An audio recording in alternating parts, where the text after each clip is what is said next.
नमस्कार दोस्तों, कैसे हैं आप लोग। उम्मीद करता हूं आप लोग बहुत अच्छे होंगे और आपकी तैयारी बहुत अच्छे से चल रही होगी। जैसे कि आपको पता है, यूपी प्लस से जुड़े अपडेट हम समय समय पर आपके साथ लेकर जुड़ते हैं।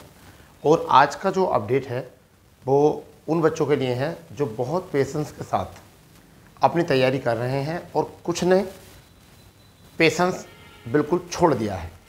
और बहुत सारे बच्चे जो हैं एक तरीके से डिप्रेशन और तनाव से जूझ रहे हैं।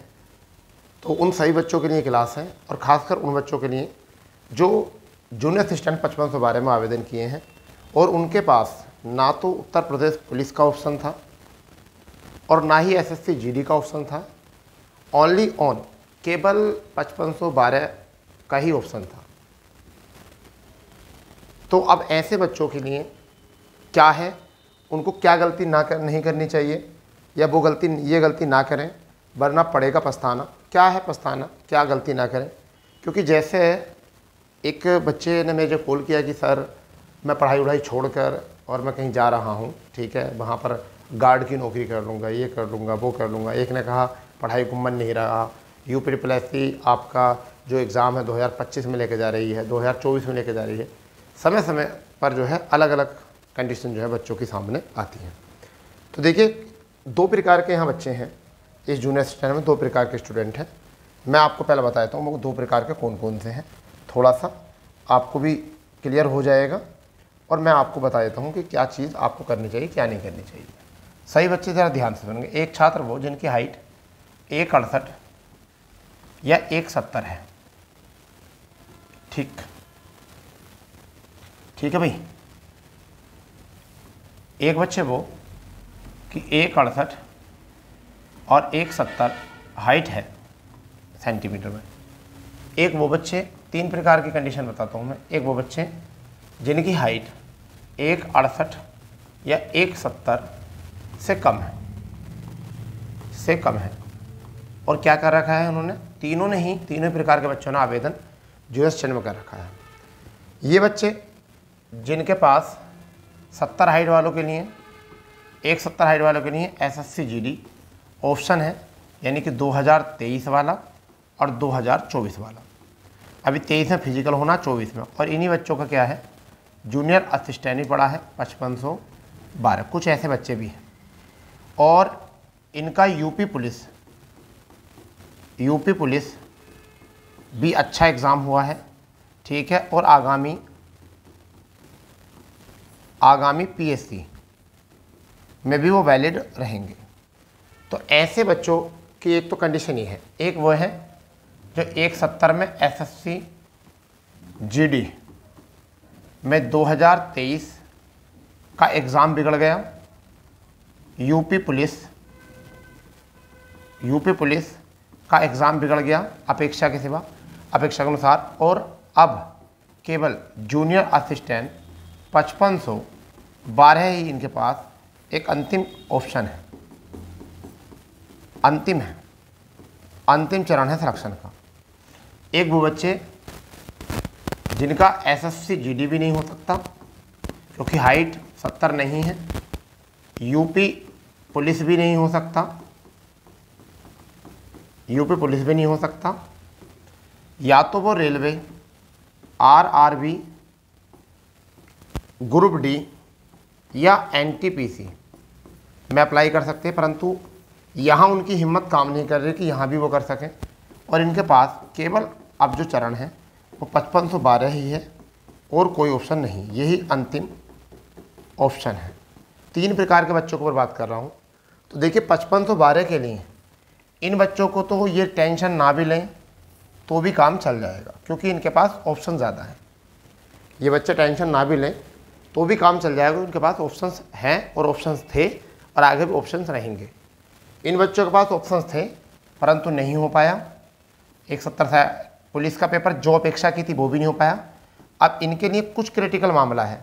ये 2024 में कुछ अच्छा कर सकते हैं, 2024 एसएससी जीडी में कुछ कर सकते हैं, आगामी में भी कुछ कर सकते हैं। तो एक तो ये बच्चे थोड़े सीरियस रहो, और एक ये वाले बच्चे जिनके पास इसके सिवा कोई और नहीं है। तो मैं उन बच्चों के लिए ज़्यादा बात कर रहा हूँ जिनका पेपर बिगड़ गया है उत्तर प्रदेश पुलिस का, एसएससी जीडी में उनका आया नहीं है और 5512 में वो शॉर्टलिस्ट हो गए हैं धोखे में, क्योंकि उनके नंबर कम थे पैट में, और उनके पैट में नंबर कम होने के बहुत ज़्यादा भी थे, ऐसा नहीं कहूँगा, पैट में ज़्यादा भी हो सकते हैं कम भी, परंतु वो जूनियर स्टैंड में हो गए हैं। तो अब उनको क्या करना चाहिए? पहला ऑप्शन जो है उनको क्या करना चाहिए? पहला ऑप्शन पढ़ाई छोड़नी चाहिए, पढ़ाई छोड़नी चाहिए या पढ़ाई करते रहना चाहिए? करते रहना चाहिए। तो देखिए ये गलत है, ये सही है, क्योंकि उत्तर प्रदेश पुलिस के पेपरों में बच्चों ने कुछ ऐसे ही किया था। जैसे 17-18 फरवरी को पेपर हुआ और बच्चों ने सोचा अब पता नहीं कब पेपर होगा और पढ़ाई छोड़ दी, और अक्सर उन्हीं बच्चों का पेपर बिगड़ा है, उन्हीं बच्चों का पेपर बिगड़ा है, क्योंकि छोड़कर तुमने कुछ और भी तो हासिल नहीं किया। बात तो जब ठीक होती कि आप छोड़कर अपने बिजनेस को डेवलप कर लिया आपने। मान लीजिए एक कैंडिडेट यूपी पुलिस का है, उसने फरवरी में स्टडी छोड़ दी, स्टडी नहीं करी, छोड़ दी, और ये सोचकर पता नहीं ये सरकार कराएगी नहीं कराएगी। तो अगर इस बच्चे ने क्या करा? अपना नुकसान ही तो किया, सरकार का नुकसान तो नहीं किया। अपना नुकसान क्यों किया? अगर हाँ, हम तो जब मानते कि आप पढ़ाई छोड़कर आपके पास कोई और ऑप्शन है, आपने अपना बिजनेस, ठीक है, अपना बिजनेस टॉप पर पहुँचा दिया। अरे आप पहले भी फ्री थे, आज भी फ्री हैं। अगर ज़्यादा से ज़्यादा क्या करोगे? 8-10 हज़ार की प्राइवेट नौकरी कर सकते हो, ठीक है, 8-10 हज़ार की 12 हज़ार की नौकरी कर सकते हो। मान लीजिए आपने अगर 15 हज़ार की नौकरी भी की, 15 हज़ार की 6 में, तो 15 छक्का 90, आपने 90 हज़ार रुपये कमा लिए, जिसमें से आप इसमें सुविधा नहीं ले पाओगे सरकारी जैसी, और 90 हज़ार रुपये आपने कमा लिए, ठीक है, जो कि सरकारी नौकरी के 2 माह के हैं, जो कि सरकारी नौकरी के 2 माह के हैं, तुम 6 माह कर रहे थे, तो 4 माह गैप। इसलिए पढ़ाई करते रहो, पढ़ाई करते रहो, पढ़ाई छोड़ने की गलती मत करना। अगर कोई पढ़ाई छोड़ेगा तो ये तो पक्का है कि एग्ज़ाम तो होना ही है, और ये तो पक्का है कि एग्ज़ाम होना ही है, अक्टूबर में हो जाए, नवंबर में हो जाए या दिसंबर में हो जाए, एग्ज़ाम होना ही है। अब अंतिम समय पर आप पढ़ाई छोड़ोगे तो बहुत तो नुकसान हो जाएगा, बहुत ज़्यादा, क्योंकि एक दिन जो है वो 3 दिन के बराबर होता है। अगर कोई आदमी एक दिन पढ़ाई छोड़ता है तो उसके 3 दिन बेकार हो जाते हैं। तो इसलिए आप बिल्कुल पढ़ाई नहीं छोड़ेंगे, ठीक है, आप बिल्कुल पढ़ाई नहीं छोड़ेंगे और आप तैयारी करते रहेंगे लगातार। अगर आपने ये गलती करी तो फिर आपने जितने पीछे से इंतजार किया था और जितना पीछे सेशन से आप तैयारी कर रहे थे, आप पिछले समय से 6 महीने तैयारी कर रहे थे, वो बिल्कुल बेकार हो जाएगी, डिस्ट्रॉय हो जाएगी। तो आप ये गलती बिल्कुल नहीं करेंगे, पढ़ाई करते रहेंगे। अब क्या है कि जिनका पेपर बिगड़ा है, जिनका पेपर, पहली बात होगी पढ़ाई करते रहेंगे, पेपर कभी भी हो मगर हमें पढ़ाई करनी है, 1-8 घंटा टाइपिंग करते रहो। अब बात है कि जिनका पेपर बिगड़ा है पुलिस में, उनका स्कोर कम हुआ, तो उनका स्कोर क्यों नहीं बढ़ रहा? मैं आपको बताता हूँ क्यों नहीं बढ़ रहा। कुछ बच्चों ने गलती करी, RWA एग्जामपुर टेस्ट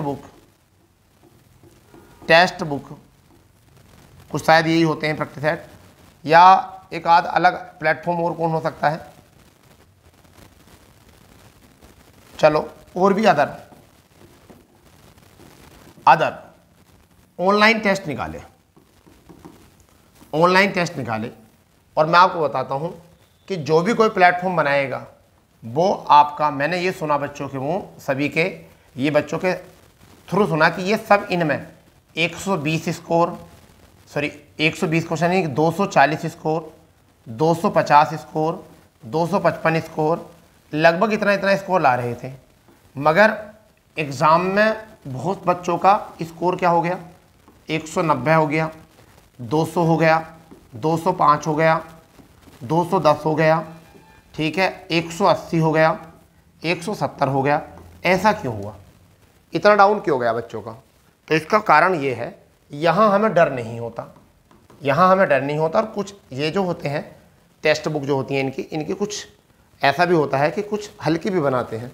एग्ज़ाम में एक तो प्रेशर होता है, और एग्ज़ाम में एक तनाव ज़्यादा होता है कि बस आज ही है जो भी करना है, और लैंग्वेज जो है वो लोग थोड़ी सी घुमा के देते हैं। मगर मैं फिर भी आपको सजेस्ट करूँगा, क्या आपको 5512 के लिए क्या करना पड़ेगा? 5512 के लिए आपको क्या करना पड़ेगा? आप किसी भी प्रकाशन का, किसी भी 3 से 4 प्रकाशन, प्रिकॉशन, ठीक है, और वो भी कैसे, ऑफलाइन, ऑफलाइन। टेस्ट खरीद लीजिए। वो क्या क्या हो सकते हैं, एक आपका हो सकता है अरविंद, अरविंद हो सकता है, एक किरण हो सकता है, एक आपका चस्कू, कुछ इस तरीके से आता है ना, चक्षु, कैसे ऐसे लिखा जाएगा शायद, नहीं चक्षु, चलो जो भी है चक्षु, ये हो गया आपका। फिर एक आध दो और, जैसा अरिहंत,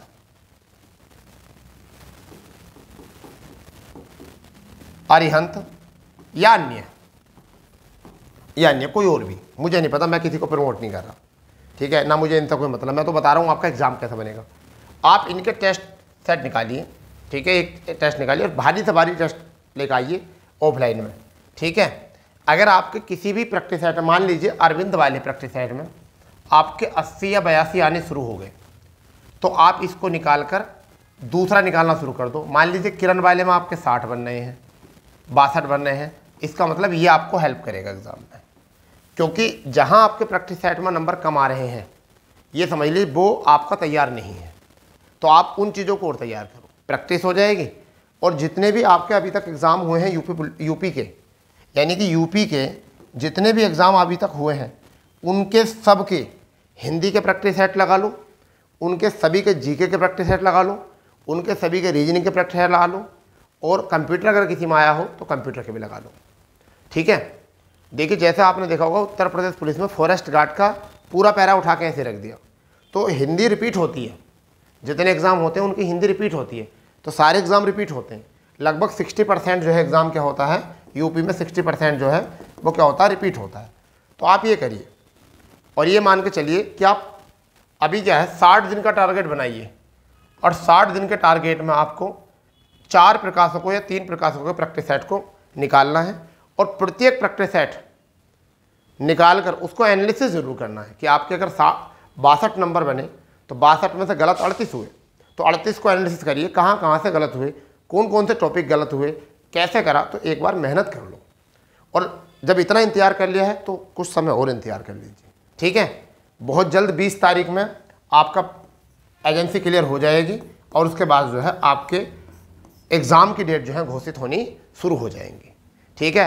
अध्यक्ष जी का चयन हो या ना हो, ये एग्ज़ाम को नई वैकेंसी पर ज़्यादा प्रभाव अब नहीं डालेंगे, क्योंकि अब अध्यक्ष जी की प्रक्रिया नहीं होगी, नई तरीके से होगी या नए स्तर से जो होगी, ठीक है। तो इसलिए आप इस चीज़ से मत कहिए कि आपके अध्यक्ष साहब नहीं मिले तो आपको टेंशन हो रही है, ये हो रही, आपको नहीं करना, आपका काम टेंशन लेना नहीं है, आपका काम केवल पढ़ना है।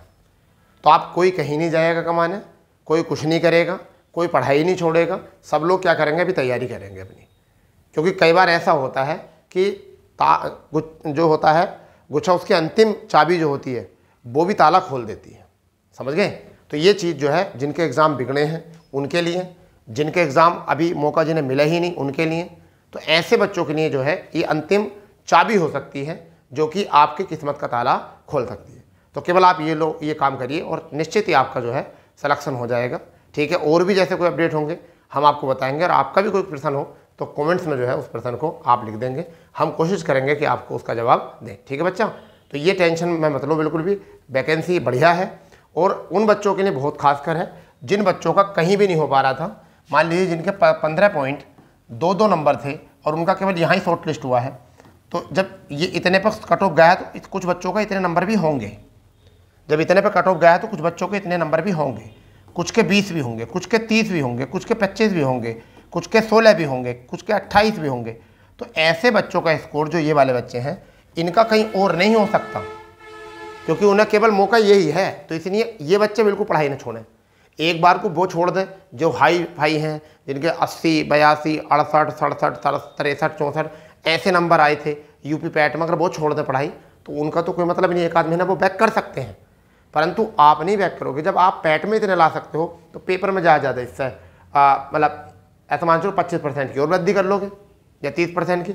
जो 16 है वो पेपर में ज़्यादा 50 ले आएगा, जिसके 20 हैं वो ज़्यादा 55 ले आएगा, जिसके 25 हैं वो ज़्यादा 58 ले आएगा, जिसके 28 हैं वो ज़्यादा 60 ले आएगा। मगर 60 पे भी तो डील डोल रहेगा, क्योंकि काफ़ी लंबा समय मिल गया, 2,43,000 बच्चे शॉर्ट लिस्ट हुए हैं। तो इसलिए आपको जो करना मैंने बता दिया है। अब चॉइस आपकी है कि आपको पढ़ाई छोड़नी है या आपको करनी है। ठीक है, और भी कोई अगर क्वेश्चन हो आपका तो कमेंट्स कर सकते हो। ठीक है, मिलते हैं नए अपडेट पर, जब तक के लिए जय हिंद, जय भारत, वंदे मातरम।